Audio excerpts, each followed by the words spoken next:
नमस्कार, बहुत स्वागत है आपका। मैं हूं आपके साथ योगेश पांडे।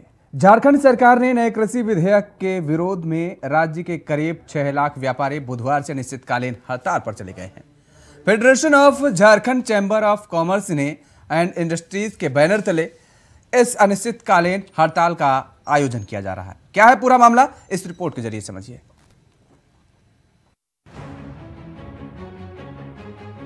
झारखंड देश का इकलौता राज्य है मंडी टैक्स के दायरे में राशन दुकान, फल विक्रेता, सब्जी विक्रेता, आलू प्याज विक्रेता आएंगे। जिस सामानों की खरीदारी बाजार समिति से की जाती है उस पर अब मंडी टैक्स देना होगा। दरअसल इसके पहले इन सामानों की खरीदारी पर किसी प्रकार का टैक्स नहीं दिया जाता था, केवल जीएसटी ली जाती थी। लेकिन अब राशन दुकानों के सामानों की खरीदारी पर दुकानदारों को जीएसटी के अलावा 2% अतिरिक्त टैक्स देना होगा। झारखंड सरकार के नए कृषि विधेयक के विरोध में राज्य के करीब 6 लाख व्यापारी अनिश्चितकालीन हड़ताल पर हैं। झारखंड राज्य कृषि उपज व पशुधन विपणन विधेयक 2022 का विरोध बढ़ता जा रहा है। राजधानी रांची समेत राज्य भर में खाद्यान्न से जुड़े थोक बाजार, मंडी और राइस मिल को अनिश्चितकाल के लिए बंद कर दिया गया है। झारखंड चैम्बर ऑफ कॉमर्स के आह्वान पर राज्य के सभी 28 थोक मंडियों पर बुधवार से ताला लग गया। दरअसल इस विधेयक के विरोध में झारखंड चैम्बर ऑफ कॉमर्स ने 8 फरवरी से आंदोलन चला रखा था। राज्य सरकार से इस विधेयक को वापस लेने की मांग की थी, लेकिन चैम्बर की मांगों का असर सरकार पर नहीं पड़ा। अनिश्चितकालीन हड़ताल के दौरान व्यापारियों ने व्यापारी एकता जिंदाबाद, कृषि मंत्री होश में आओ, किसान विरोधी सरकार जैसे कई नारे बुलंद किए। व्यापारियों ने कहा कि बात नहीं रण होगा, सरकार को कृषि विधेयक कानून वापस लेना होगा। व्यापारी ऐसे नारे लगाते नजर आए।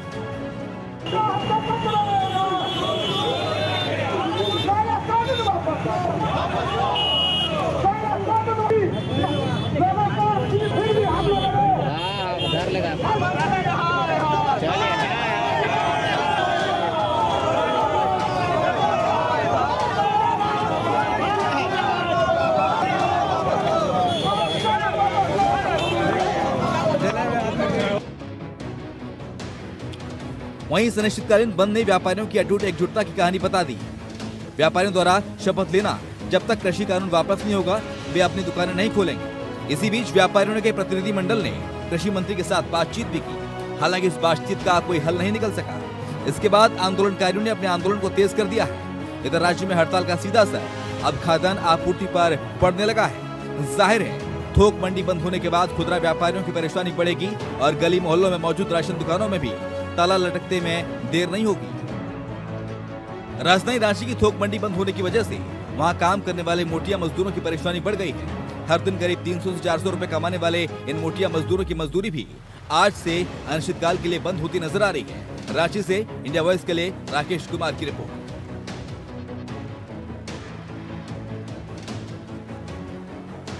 ये सरकार के कानों में जू नहीं रंगने गई है, उसके विरोध में रैली निकाला गया है। हम सरकार को आगाह करना चाहते हैं कि व्यापारी वर्ग कमजोर नहीं है। हम अपने स्थिति में अडिग हैं और अडिग रहेंगे जब तक ये काला कानून, ये झारखंड विरोधी कानून, ये जनता विरोधी कानून, ये व्यापारी विरोधी कानून, ये कृषि विरोधी कानून सरकार वापस नहीं लेती है। हम अपनी स्थिति में कायम रहेंगे।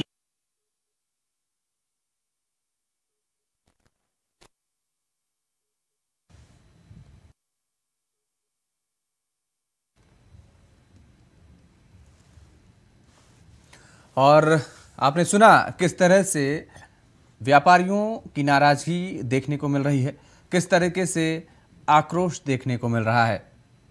इसी मुद्दे पर चर्चा करेंगे। हमारे साथ कुछ मेहमान जुड़े हुए हैं, आपका तारुफ करा देते हैं। पीयूष खंडेलवाल हमारे साथ जुड़े हुए हैं, कोषाध्यक्ष हैं खाद्यान्न व्यवसायी संघ के। बहुत बहुत स्वागत है इंडिया वॉइस पर पीयूष जी आपका। पीयूष जी, आवाज मिल पा रही है आपको? हाँ, आवाज आ रही है सर। जी, जिस तरह से ये व्यापारियों का पूरा आंदोलन चल रहा है, ऐसे में तो जो आम लोग हैं उनके लिए भी बड़ी समस्या पैदा हो रही होगी। सरकार के लिए तो आप समस्या पैदा ही कर रहे हैं, लेकिन आम जनमानस के लिए भी समस्या पैदा नहीं हो रही इससे? सर, आम जनमानस के लिए भी समस्या उत्पन्न हो रही है, इससे हम अवगत है। हाँ। हमने सरकार को अल्टीमेटम दिया था कि 15 तारीख से अगर हमारी बात की सुनवाई नहीं हुई तो हम लोग अनिश्चितकाल बंदी पे जाएंगे। तो सर, इसमें तो हमने कुछ बिना बताए तो किया नहीं, हमने तो सारा चीज अवगत करा के सरकार को ये सारा काम किया।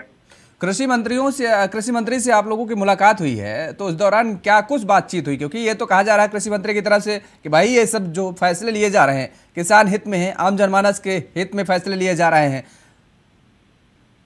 कृषि मंत्री जी से जो हमारी बातचीत, हमारे संघ की जो बातचीत हुई थी, हाँ।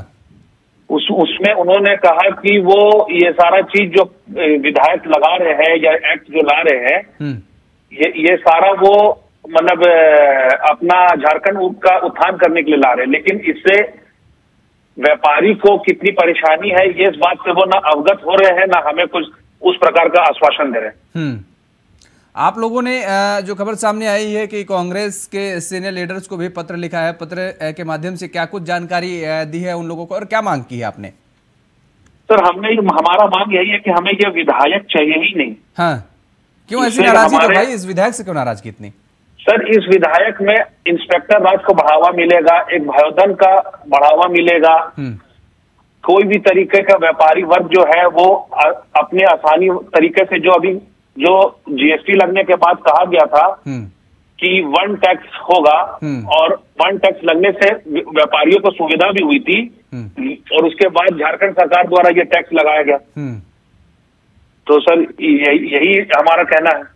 पीयूष जी, लेकिन सवाल यहाँ पर यह भी एक खड़ा हो रहा है, क्योंकि आप तो आंदोलन कर रहे हैं, क्योंकि जो अब ये टैक्स लगाया गया है उसमें तो किसानों को लेकर के भी समस्या होनी चाहिए, किसानों को भी चिंता होनी चाहिए, लेकिन किसान आपके साथ खड़े नजर नहीं आ रहे हैं यहाँ पर। तो सर किसान हमारे साथ खड़े नजर आ रहे हैं। हाँ सर, हमारे साथ में आलू के, सब्जी के सब किसान हमारे साथ जुड़ चुके हैं, और क्योंकि अभी महाशिवरात्रि का पर्व था, हाँ, उसको ध्यान में रखते हुए किसानों ने 2 दिन का ये आज भर शिवरात्रियों को देखते हुए उन्होंने आम जनमानस को जो सुविधा दिया कि चलो हम लोग उनको जो पर्व है उसको करने में सुविधा दें। अगर सरकार आपकी मांगों को नहीं मानती है तो आखिर ये कब तक ऐसे धरना प्रदर्शन चलता रहेगा, और किस तरीके से कब तक ये बंदी चलती रहेगी, और उसके बाद अगला कदम क्या होगा आपका? सर हमारा ये बंदी, सरकार अगर बात नहीं मानती तो हम लोग अनिश्चितकाल बंदी पे हैं, और हमारा बस सरकार को यही संदेश देना है कि अगर आप इस विधेयक को वापस नहीं लेंगे तो व्यापारी वर्ग यहाँ पे काम करने में बहुत सक्षम नहीं है। आप लोगों ने राज्यपाल से भी मुलाकात करने की कोशिश की क्या, या फिर उनसे मुलाकात हुई क्या इस पूरे मामले को लेकर? सर राज्यपाल तो झारखंड में अभी उनका बदलाव हुआ है, तो नए राज्यपाल ने आज प्रभार लिया है। हाँ। और हमारा उनसे वो मुलाकात अभी नहीं हो पाया। अब हम लोग उनसे, राज्यपाल से भी, नए राज्यपाल जो आए हैं उनसे हम लोग मिलने का और सारी स्थितियों से अवगत कराएंगे। मुख्यमंत्री महोदय से आपने मुलाकात की? नहीं सर, अभी मुख्यमंत्री महोदय से हमारी बातचीत नहीं हुई है। हमारे कृषि मंत्री जी से बातचीत हुई है। आश्वासन क्या दिया है कृषि मंत्री ने, ये आपसे जानना चाहेंगे हम। आश्वासन वो यही दे रहे हैं कि ये कानून वो जो ला रहे हैं ये मतलब कि व्यापारी विरोधी नहीं है, वो व्यापारियों के साथ बातचीत करके इसका उनके हिसाब से क्लॉज डालेंगे। लेकिन सर ये क्लॉज, हमें ये क्लॉज वाला काम ही नहीं करना, हमें ये आपका ये जो लॉ आया वो हमें चाहिए ही नहीं, इसकी कोई आवश्यकता ही नहीं है। हमारे आजू बाजू स्टेट में किसी में बाजार समिति नहीं है। मतलब आपने पूरा मन ये बना लिया है कि जिस तरीके से केंद्र सरकार किसानों को लेकर के बिल लेकर के आई थी और किसानों का लगातार अनवरत धरना प्रदर्शन चलता रहा, और उसके बाद केंद्र सरकार को बैकफुट में जाना पड़ा, तो वही रणनीति अब आप यहाँ पर अपना रहे हैं कि जब तक ये मांगे नहीं मानी जाएगी तब तक आप लोगों का धरना अब खत्म नहीं होगा और ये बंदी खत्म नहीं होगी? आप ऐसा बोल सकते हैं। चलिए, अनंत अमित जी हमारे साथ जुड़े हुए हैं। अनंत अमित जी भारतीय जनता पार्टी के नेता हैं। अनंत अमित जी, आपका बहुत बहुत स्वागत है इंडिया वॉइस पर। जी धन्यवाद। नमस्कार योगेश जी। ये स्थिति, नमस्कार, बड़ी बड़ी स्थिति तो झारखंड में विकट बनती जा रही है भाई। ये जो बंदी चल रही है इससे न केवल व्यापारी वर्ग, आम जनमानस के लिए बड़ी समस्या है, क्योंकि आम जनमानस को अब सामान उपलब्ध नहीं होगा, जिन लोगों के पास स्टॉक होगा वो महंगे रेट पे देना शुरू कर देंगे। इस तरह तो कालेबाजारी शुरू हो जाएगी। देखिए, निश्चित तौर पे योगेश जी ये राज्य के लिए बहुत ही दुर्भाग्यपूर्ण है जिस तरीके से राज्य में विगत 4-5 दिनों से लगातार 28 मंडी और 12 संगठन जो कि झारखंड में, चाहे वो कपड़ा व्यवसायी हो, फल व्यवसायी हो, सब्जी व्यवसायी हो, इवन की ट्रांसपोर्टर तक, सारे लोग इकट्ठे होकर इस बिल का विरोध कर रहे हैं। देखिए, जब हमारी सरकार माननीय मोदी जी के नेतृत्व में बनी भारत में 2014 में, तो हमने 2017 में agriculture produce and live stock marketing act हमने 2017 में लेकर आए पूरे राज्य के लिए। उसी के आधार पर झारखंड राज्य कृषि उपज और पशुधन विपणन सर्वधन और सुविधा विधेयक 2022 लेकर आई है वर्तमान सरकार। लेकिन हम ये बताना चाहते हैं कि जिस तरीके से दोनों चीज है, एक तो हम अपने व्यापारी भाइयों को ये भी कहना चाहते हैं कि जिस तरीके से आंदोलन चल रहा है, जो बाजार समितियां होती है, हमारे यहाँ 28 डिस्ट्रिक्ट में 28 बाजार समितियां जो कि बंद है, उसके हर राज्य में, आपको ये योगेश जी बताना चाहते हैं इंडिया वॉइस के माध्यम से, हर राज्य में एक निर्धारित किया गया है कि बाजार समिति शुल्क के लिए, जैसे कि गुजरात में है 0.5% शुल्क लिए जाते हैं, उसी तरह से कर्नाटका में 0.6% लिया जाता है, और भी अलग अलग राज्यों में लिया जाता है। तो जिस तरीके से झारखंड में 2% किया गया, तो हम व्यापारियों को और व्यापारियों की बातों को समझना चाहिए सरकार को, और सरकार को ये चाहिए कि जो शुल्क जो है 2% उसको कम करके गुजरात मॉडल पे कर सकते हैं, कर्नाटका मॉडल पे कर सकते हैं, जिससे कि दोनों लोगों को सुविधा हो, व्यापारियों को भी सुविधा हो और सरकार को भी सुविधा हो, नियमित तरीके से वो काम चलता रहेगा। तो राज्य सरकार को सोचना होगा, जिस तरीके से हमारे व्यापारी भाई परेशान है, किसान परेशान है, और हमारा लक्ष्य है, माननीय मोदी जी का लक्ष्य है कि किसानों को कैसे 2022-23 में उनका हमारा लक्ष्य था कि हम उनकी आय दोगुनी कैसे करें। उसी के तहत हम पूरे देश में जो एक्ट लेकर आए थे 17 में, और तमाम राज्यों में ये एक्ट चल रहा है, और किसान भी प्रसन्न है, लोग भी प्रसन्न है, सरकार भी अपने नियमित तरीके से काम कर रही है। तो हमें ये चाहिए कि झारखंड में भी हमारे यहाँ सरकार को ये समझना चाहिए, और किसानों को, व्यापारियों की बातों को समझना चाहिए, और बैठ के समझौता करना चाहिए, जिससे कि किसी को कोई परेशानी ना हो। ठीक है। इस बीच हमारे साथ इंदुकान दीक्षित जी भी जुड़ चुके हैं, वरिष्ठ पत्रकार हैं। इंदुकान दीक्षित जी, बहुत बहुत स्वागत है इंडिया वॉइस पर आपका। अब राज्य की स्थिति झारखंड की तो बड़ी विकट नजर आ रही है। अभी तक तो पक्ष विपक्ष में टकराव था, अब तो जनता भी सामने उतरने लगी है, मैदान में आने लगी है, जंग का ऐलान कर दिया है। जिस तरीके से ये टैक्स का स्लैब बढ़ाया गया और नया विधेयक लाया गया, अब व्यापारी वर्ग तो इससे नाराज है, कहीं ना कहीं किसान वर्ग भी नाराज होगा इससे। तो जी योगेश जी नमस्कार, सभी साथियों को नमस्कार। जो बात कह रहे थे प्रमोद जी, उस बात में दम है कि जब एक बार जीएसटी के अंदर सभी तरह के टैक्सेस को लाया गया, तो फिर अलग से इस तरह से दूसरे ढंग से टैक्सेस लगाने का, मंडी टैक्स के नाम पे या किसी ढंग के सेस के नाम पे, पहली बात है कि इसका कोई औचित्य नहीं है। दूसरा, हमेशा ये करना चाहिए सरकार को, मेरा व्यक्तिगत तौर पर मानना है कि अगर आवश्यकता है उसके बावजूद उस ढंग का टैक्स लगाने का, तो जो लोग कंसर्न्ड हैं, जो एक्टर्स है उस फील्ड के, उनको ऑन बोर्ड तो लीजिए, उनको बुलाइए, उनकी मीटिंग करिए, बात करिए, उनके सलाह लीजिए कि हमें इतना रेवेन्यू की दिक्कत है, ये रेवेन्यू चाहिए, क्या तरीका है, कैसे कर सकते हैं। केंद्र सरकार से भी बात करिए। तो इस ढंग से अपने मन से जिन चीजों को जीएसटी के दायरे में ला दिया गया, जैसे देखिए पेट्रोल या डीजल को आज तक जीएसटी के दायरे में लोग नहीं लाए, तो अपने अपने ढंग से उसमें लोग लगाते रहते हैं वैट और तमाम तरह के टैक्स। और ज्यादातर राज्य सरकारें जीएसटी के बाहर अगर चीजों को कमाना चाहते हैं, किसी ढंग से आमदनी करना चाहते हैं, तो वो पेट्रोलियम पदार्थों का सहारा लेते हैं, वो रूट अख्तियार करते हैं। लेकिन ये अगर प्रवृत्ति आगे बढ़ी, तो किसी ने आज कृषि मंडी पे लगाई है, कल को लोग सोने के बाजार पे, जवाहरात के बाजार पे लगाएंगे, कल को परसों किसी और चीज पर भी एक्स्ट्रा टैक्स लगा देंगे। तो ये प्रवृत्ति अगर आगे बढ़ेगी तो जीएसटी का मायने ही खत्म हो जाएगा। बिल्कुल। तो इससे तो एक खतरा और मंडराता नजर आ रहा है। जो कृषक हैं वो बिहार, छत्तीसगढ़, पश्चिम बंगाल, इन राज्यों के लिए रुख करेंगे, क्योंकि भाई यहाँ पर इनको टैक्स देना नहीं पड़ेगा। क्या ऐसा नहीं होगा, स्थिति पैदा नहीं होगी? ठीक है। हाँ। जहाँ भी इस ढंग के राज चलते हैं, आप छोटा सा उदाहरण देख लीजिए। हाँ। दिल्ली, मुंबई में पेट्रोलियम पदार्थों पे सबसे ज्यादा टैक्सेस होता है। तो जब हम लोग गाड़ी से कहीं निकलते हैं, तो अपने पास इतना तेल ले लेते हैं ऐसी जगहों पे जाने के पहले कि वहां तेल न भरवाना पड़े, फिर बाहर निकल कर तेल ले लेते हैं।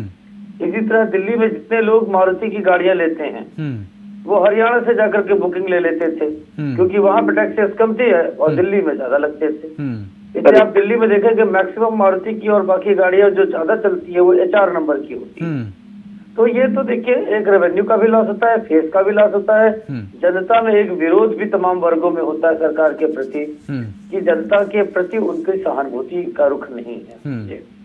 बिल्कुल ठीक बात आप कह रहे हैं पीयूष जी। देखिए सरकार तो इस मंशा की तरफ दिखाई नहीं दे रही है, क्योंकि सरकार की तरफ से ये लगातार कहा जा रहा है कि भाई राज्य का विकास होगा और हम जो कदम उठा रहे हैं वो आप लोगों के हित में ही उठा रहे हैं, ये कहा जा रहा है सरकार की तरफ से, आश्वासन दिया जा रहा है। तब तो स्थिति विकट होने वाली है आने वाले सामने में, आपके सामने भी। जी सर, हमारे सामने भी स्थिति विकट होने वाली है। हाँ। पर हम इस स्थिति से पूरा डट के लड़ने के लिए तैयार हैं। मतलब आपने जंग ऐलान का बिगुल फूंक दिया है कि अब एक ही मांग और इस विधेयक को वापस लिया जाए, और नहीं लिया जाएगा तो वही हश्र जो केंद्र सरकार के साथ किसानों ने किया था। जी सर। अनंत अमित जी, भारतीय जनता पार्टी का क्या स्टैंड है, इन लोगों के साथ में खड़ी होगी? निश्चित तौर पे हम किसानों के साथ हैं, व्यापारियों के साथ हैं, और हम भी सरकार से ये मांग करते हैं कि वो सरकार बैठे। माननीय कृषि मंत्री जी को भी ये चाहिए था, आज कृषि मंत्री जी से लोग मिलने के लिए गए थे, कृषि मंत्री जी ने आश्वासन दिया है, लेकिन आप चूंकि मंत्री हैं तो आपके आश्वासन से काम नहीं चलेगा। आपको ये निर्णय लेना पड़ेगा कि किसान भाइयों का और व्यापारी भाइयों का कैसे सहयोग लिया और कैसे निरंतर जो चीजें राज्य में नहीं, आश्वासन क्या दिया? पीयूष जी बैठे हुए ये बता रहे हैं, कह रहे हैं कि भाई कृषि मंत्री ने कहा है कि ये जो फैसला लिया गया है वो राज्य के हित में लिया गया है और आप लोगों का अहित हम नहीं चाहते हैं। तो साफ तौर पर है कि सरकार की तो मंशा ही नहीं है आप पीछे हटने की। हाँ, देखिए सरकार की मंशा किसी भी कार्य को, चाहे व्यापारी हो किसान हो, सरकार वर्तमान सरकार जो है वो किसी भी चीज पे उलझाने के सिवाय इनके पास कोई चारा नहीं है। वो तो सभी वर्ग के साथ इन्हीं का, युवाओं को ठगने का काम, व्यापारियों को ठगने का काम, किसानों को ठगने का काम, ये वर्तमान सरकार है सिर्फ ठगने का ही काम कर रही है। वही मैं कह रहा हूँ कि वो आश्वासन उन्होंने दिया, मैं देखता हूँ, ये भी उन्होंने कहा। तो देखते क्या साहब, आप माननीय मंत्री हैं, आपको ये चाहिए कि जब आपके विधेयक से आप विधेयक लेकर आ रहे हैं, उसी विधेयक से जब वहाँ के व्यापारी और किसान प्रसन्न नहीं है तो ऐसे विधेयक की क्या आवश्यकता है? आप मतलब करना क्या चाह रहे हैं? आपकी मंशा स्पष्ट नहीं है ना। आपकी मंशा यदि स्पष्ट होती, व्यापारियों के लिए आप करना चाहते थे, किसानों के लिए करना चाहते थे, तो आप उनसे बैठ के बातचीत करके सुचारू तरीके से उसको आगे बढ़ाते। लेकिन आपकी मंशा सिर्फ और सिर्फ ठगने की है, तो ठगने से काम नहीं चलेगा। आज 28 जिले में सब कुछ, मैं बार बार कह रहा हूँ कि ये हमारे भाई बैठे हुए हैं, 12 संगठन है जो कि ट्रांसपोर्टन से लेके तमाम व्यापारी वर्ग है, सभी ने काम बंद कर दिया है। तो ये तो निश्चित तौर पे इसका खामियाजा कौन भुगत रहा है? राज्य भुगत रही है। नुकसान किसको हो रहा है? राज्य को हो रहा है और राज्य की जनता को नुकसान हो रहा है। तो राज्य सरकार को इस पे गंभीर निर्णय लेना चाहिए और सोच विचार करके इस पे कोई ऐसा ठोस कदम उठाना चाहिए जिससे कि जो काम ठप पड़ा हुआ है वो काम निरंतर। ये कहा जा सकता है कि आपको एक और मौका मिल गया, बैठे बिठाए एक और मौका ये मिला सरकार को घेरने का कि किस तरीके से सरकार को घेरा जाए। और क्योंकि अब बहुत ज्यादा समय नहीं बचा हुआ है, सभी राजनीतिक दल जो चाहे आप हों चाहे अन्य राजनीतिक दल हों तैयारियों में तो जुटे हुए हैं चुनाव को लेकर के। देखिए योगी जी, चुनाव, हमारी पार्टी तो जिस दिन चुनाव खत्म होता है उसी दिन से हम चुनाव में लग जाते हैं। ये तो हमारा निरंतर 365 दिन का काम चलता रहता है। लेकिन जिस तरीके से व्यापारी वर्ग और किसान वर्ग परेशान है राज्य में, तो वर्तमान सरकार को ये सोचना चाहिए कि उनके साथ किस तरीके से बैठ के तय करे, उनको असुविधा ना हो। उससे क्या हो रहा है कि आम लोग भी तो परेशान हो रहे हैं, क्योंकि जब सारी चीजें बंद हो जाएंगी, ठप हो जाएंगी, तो आम जनता को परेशानी होना है ना। तो सरकार को ये सोचना चाहिए कि आप आम जनता की सरकार है या परेशान करने वाली सरकार है। ठीक, आपके पास कोई रास्ता, कोई सुझाव सरकार के लिए? निश्चित तौर पे हमारे पास सुझाव है कि पहले तो आप व्यापारियों के साथ, किसानों के साथ बैठिए, बैठ के तय कीजिए आपने जो विधेयक बनाया है उस विधेयक को आपने किस आधार पे बनाया।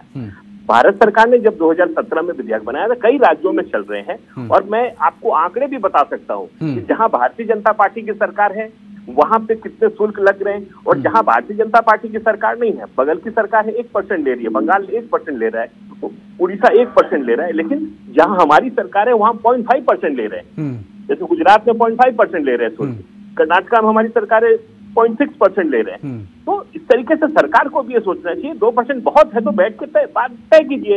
ऐसा थोड़ी कि व्यापारी भाई हमारे नहीं चाहते हैं कि हम भी सुचारू ढंग से सरकार भी काम करे और हम भी काम करें।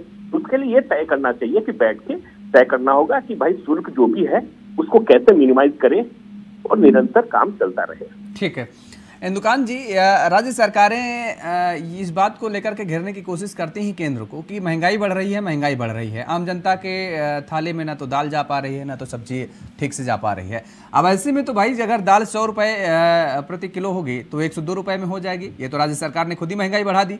सब्जी में भी बढ़ोतरी हो जाएगी, हरी सब्जियों में भी 1% अब बढ़ा दिया गया है। तो ये सभी चीज़ें महंगी हो जाएंगी तो आम जनता तो और भी दूर इन सब चीज़ों से चली जाएगी फिर। जी योगेश जी, न सिर्फ इतना ही, हाँ। आपको याद होगा कि आज से लगभग 1.5 वर्ष पूर्व हाँ।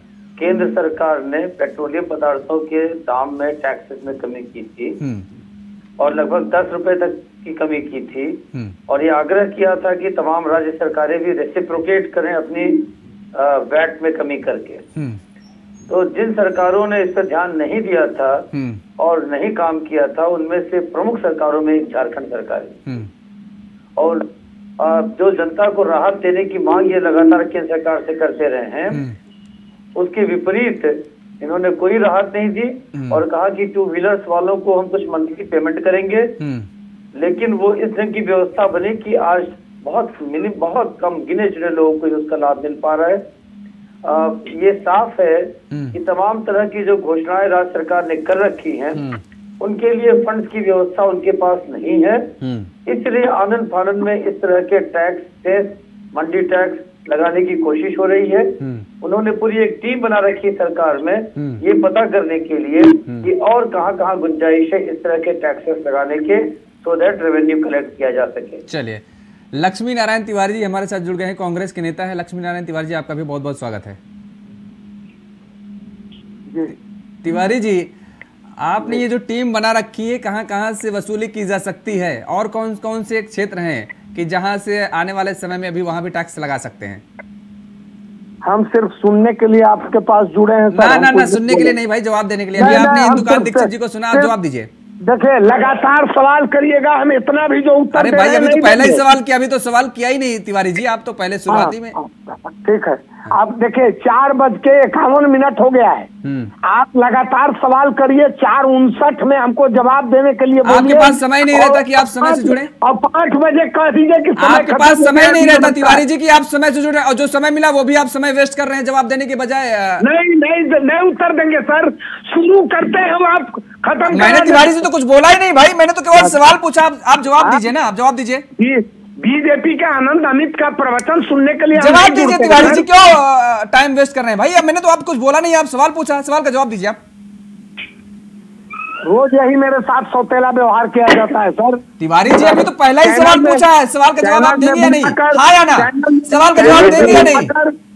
हमारी बात इस तरह प्रवचन नहीं सुनवाइए। तिवारी जी, पहला ही सवाल किया आपसे, किसी ने कोई कमेंट नहीं किया, किसी ने कोई टिप्पणी नहीं की, हमने सवाल दूसरा किया नहीं, आप शुरू हो गए।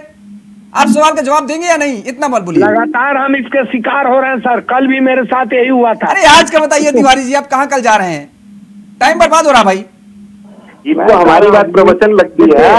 मैंने सुना है अभी। हाँ। अभी आनंद अमित जी की बातें सुन रहा था मैं। हाँ। सरकार नकारा है, सरकार जन विरोधी है। हाँ। सरकार कुछ नहीं कर रही है, सब मैंने सुना। हाँ। हमारा एक ही बात कहना है कि तो जनता भी नकारा है, इसलिए कि हमको वोट देके बैठा दिया। इनके शब्दों में सरकार नकारा, सरकार जन विरोधी, तो यहाँ की जनता भी नकारा इनके नजर में। जनता तो वो फालतू जुमला में आया नहीं, तो अब इनको खराब लग रहा है। जो ये करे वो अच्छा, हम करते हैं वही काम तो खराब हो जाता है, हम दूसरा काम करें तो भी खराब। अब देखिए, जो बंद है दुकानें, मैं व्यवसायियों के वाजिब मांगों के समर्थन में हम भी हैं। वाजिब मांग मानी जानी चाहिए, लेकिन हम गुजरात, अभी नाम धर रहे आनंद अमित जी गुजरात का, इनको बता दीजिए कि गुजरात भारत नहीं है। आप ही के कोटे से मंत्री हैं, विधायक कांग्रेस के हैं ना, जो कृषि मंत्री हैं सर। गुजरात हम गलत हैं? अरे आनंद अमित जी रुकिए, तिवारी जी हम गलत बोल रहे हैं क्या? नहीं, ठीक बोल रहे हैं, सुनिए। आप सही बोल रहे हैं ना? तो भाई उत्तर प्रदेश में भी तो ऐसा टैक्स नहीं लागू है। आप गुजरात तो मानते हैं ना भारत में है? अरे उत्तर प्रदेश तो मानते हैं भारत में है? क्यों नहीं मानते? कर्नाटका को मानते हैं, बिहार को मानते हैं, बिहार को मानते हैं। हमारी भी बात सुन लीजिए ना सर। बोलिए आप। उनको तो बिना रोक टोक के सुनते हैं। भाई मैं पूछ रहा हूँ क्योंकि सरकार आप में है, तो ना सवाल आपसे पूछेंगे हम। पर कहा तो उत्तर देने के लिए अवसर दीजिएगा, तभी बोल पाऊंगा मैं। बोलिए बोलिए। हाँ, मेरा कहना है कि हम अदानी की तरह जो बोलते जाए सब हम अलॉट करते जाए, भारत दे दे उनको, सब LIC SBI का पैसा लेके फरार हो जाए, ललित मोदी, नीरव मोदी, मेहुल चौकसी सबको भगाते जाए, ऐसा हम नहीं करेंगे। हम छोटे व्यापारियों के हित के प्रति बहुत चिंतित हैं, संवेदनशील हैं। जो छोटे व्यापारी डिमांड किए हुए हैं, ये बात आज तक कभी नहीं देखा गया है सर कि अगर किसी ने कोई मांग उठाई, सरकार ने त्वरित कार्रवाई करते हुए 2 मिनट में मांग दे दिया। अफसरों को हम बुलाते हैं, विभागीय अफसरों को, हम उस पर विमर्श करते हैं, विश्लेषण करते हैं, उसका घाटा और नाफा जो सरकार पर क्या इसकी प्रतिक्रियाएं होंगी, सरकार को क्या क्या झेलने पड़ेंगे, फिर हम जो कमियां होंगी उसको हम कहां से जुटाएंगे, किस आय का स्रोत हम बनाएंगे, इत्यादि इत्यादि बातें सरकार को करनी पड़ती है सर। विपक्ष को तो खाली नकारात्मक बोल देना है। उनको अन्य राज्यों में आप भी बैठे हुए हैं ना, अन्य राज्यों में आप भी विपक्ष पर बैठे हुए हैं, तो क्यों नकारात्मक बोल रहे हैं भाई? हम इसके तरफ नहीं बोलते हैं सर। चलिए पीयूष जी, तिवारी जी आपके साथ हैं, आपकी संवेदनाओं, आपके उस पर संवेदना प्रकट कर रहे हैं। तिवारी जी को संपर्क करिए और तिवारी जी को बुलाइए अपने साथ। इनको भी कहिए कि भाई धरना प्रदर्शन में आपके साथ खड़े हों और सरकार से वाजिब मांग कह रहे हैं कि वाजिब मांग मानी जाएगी, तो ये आपके साथ खड़े होंगे। वाजिब मांगे मानी जाएगी, करूंगा कि वो अवश्य हमारे साथ बिल्कुल मानी जाएगी वाजिब मांगे, लेकिन हम अदानी की तरह देश को नहीं दे देंगे सर। राजस्थान भी जाना पड़ेगा फिर, तिवारी जी राजस्थान भी जाना पड़ेगा फिर। बात क्या करिएगा सर, हम लोग पेंशन लूटते हैं। चलिए हम पेंशन देते हैं तो कहते हैं कि पेंशन देना बेकार है। इनके पूरे भारतवर्ष के विधायक मंत्री में, उसमें हमारी पार्टी के भी लोग हैं, विधायक मंत्री को पेंशन वाजिब है और सरकारी कर्मचारियों के पेंशन 30 वर्ष 33 वर्ष नौकरी करने के बाद। बोलिए अल्लाह ना, आज मंच पर बैठे हुए हैं इंडिया वॉइस के मंच से, आप बोलिए कि विधायकों को पेंशन नहीं मिलनी चाहिए, सांसदों को पेंशन नहीं मिलना चाहिए। ये हम नहीं बोल रहे हैं। क्यों नहीं बोल रहे हैं? अब क्यों बैक फुट पर आ गए? बोलिए ना। हम तो आम आदमी पार्टी की सराहना कर रहे हैं, पंजाब में जोश ने कदम उठाया, कुछ तो उठाया ना, से भले कुछ तो। यदि हमारी पार्टी ने नहीं, फिर आपने नाम कैसे ले लिया भाई कि विधायकों को पेंशन? आपकी भी पार्टी है ना उसमें, आप बोलिए ना कि विधायकों को पेंशन नहीं मिलनी चाहिए। मैंने नहीं कहा क्या हमारी पार्टी के भी लोग हैं। आप बोलिए, तो बोल दीजिए ना कि विधायकों को पेंशन नहीं मिलनी चाहिए। कि उन सरकारी कर्मचारियों को, नहीं बोलेंगे, मुझे मालूम है, इस साल की नौकरी किया, उसको ये पेंशन से हाथ धुलवा दिए थे। सब लोग एक जैसे हैं तिवारी जी, सब लोग एक जैसे। नहीं सर, आप भी, सब लोग नहीं। हाँ, आप भी। उम्मीद है कि हम लोगों ने पेंशन दिया, मांग की जा रही झारखंड में, जहां मेरी सरकार की मांग, व्यापारियों की मांग आप सुनेंगे और उसका निराकरण करेंगे। समय के अभाव के चलते चर्चा को यहीं पे विराम देना पड़ेगा। आप सभी मेहमानों को हमारे साथ जुड़ने के लिए बहुत बहुत शुक्रिया। तो झारखंड में अब एक नई जंग छुड़ी हो गई है।